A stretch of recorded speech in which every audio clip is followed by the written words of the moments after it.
साम्राज्य का इतिहास और विरासत। The greatest empire in the south. The most powerful. The Cholas. Chola Empire, the great Cholas. The Chola Empire. आज के दिन से लगभग 1000 साल पीछे ईयर 1025 साउथ इंडिया के पोर्ट नागपट्टिनम से लगभग 100 लकड़ियों के जहाजों का एक बेड़ा निकलता है। ये जहाज बंगाल की खाड़ी से होते हुए धीरे धीरे मलय पेनिनसुला की तरफ आगे बढ़ रहे हैं। इनमें सवार है लगभग 3000 सैनिक जिनके पास ना कोई नक्शा है ना कोई कंपस। यहाँ नेविगेटर्स के पास रास्ता ढूंढने के लिए है सिर्फ उस जमाने का समुद्री ज्ञान, तारों की स्थिति, हवाएं और मॉनसून पैटर्न। इसी दिशा में आगे बढ़ते रहो साथियों।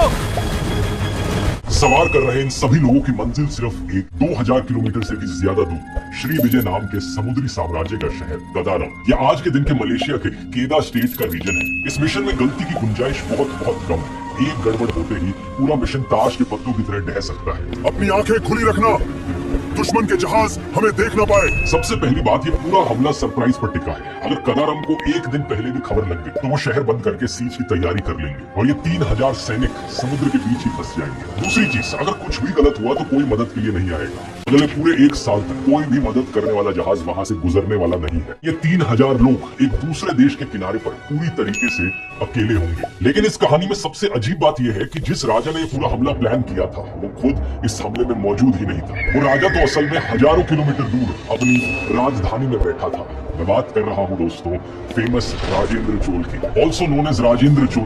राजा चोला, राजेंद्र चोला, ये नाम भारत की पहचान और गौरव के पर्याय है। इन्हें इंडिया का सबसे महान कॉन्करर भी बताया जाता है। पूरी इंडियन हिस्ट्री में हमें ऐसे बहुत कम इंडियन रूलर्स देखने को मिलते हैं जिन्होंने हजारों किलोमीटर दूर जाकर किसी और देश पर हमला किया हो, और ये हमला दोस्तों उन्हीं में से एक था। लेकिन सवाल ये आता है कि क्या ये हमला कामयाब हुआ? क्या अगले 2 हफ्तों में ये जहाजों का बेड़ा वो कर दिखाएगा जो भारतीय इतिहास में पहले कभी किसी ने नहीं किया था, या फिर ये 3000 से ज्यादा सैनिक बिना किसी मदद के, बिना किसी उम्मीद के समुद्र के बीच गायब हो जाएंगे?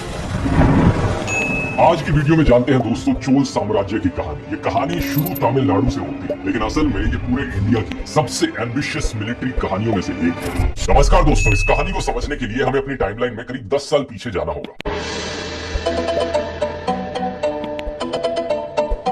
चाइना के शाही दरबार में, जहां पर एक बेइज्जती ने सब कुछ बदल दिया। साल 1000 एडी के आसपास दुनिया के इस हिस्से में 3 बड़े एम्पायर्स थे। इंडिया का चोला एम्पायर जो आज के तमिलनाडु की धरती से उठा था, चाइना की सोंग डायनेस्टी और इनके बीच में मौजूद श्री विजय एम्पायर जो मलय और सुमात्रा की पोर्ट सिटीज का एक लूज कन्फेडरेशन था। इस पूरे इलाके में जो भी ट्रेड होती थी श्री विजय एम्पायर द्वारा कंट्रोल पोर्ट से ही गुजरती थी। ये एग्जैक्टली वही इलाका है जिसे आज के समय में स्टेट ऑफ मलाक्का कहा जाता है। अब जैसा मैंने आपको ग्रेट निकोबार वाली वीडियो में भी बताया था, ये स्टेट ऑफ मलाक्का एक चोक पॉइंट है, बहुत ही नैरो सी वाटर बॉडी है जिसका सिंगापुर जैसे देश फायदा उठा सकते हैं, और उस जमाने में श्री विजय एम्पायर ने भी इसका फायदा उठाया। ये एम्पायर विदेशी जहाजों को अपने पोर्ट्स पर रोकने के लिए मजबूर करता था। ये श्री विजय का समुद्र है, यहाँ से गुजरने की कीमत हर जहाज को चुकानी पड़ती है।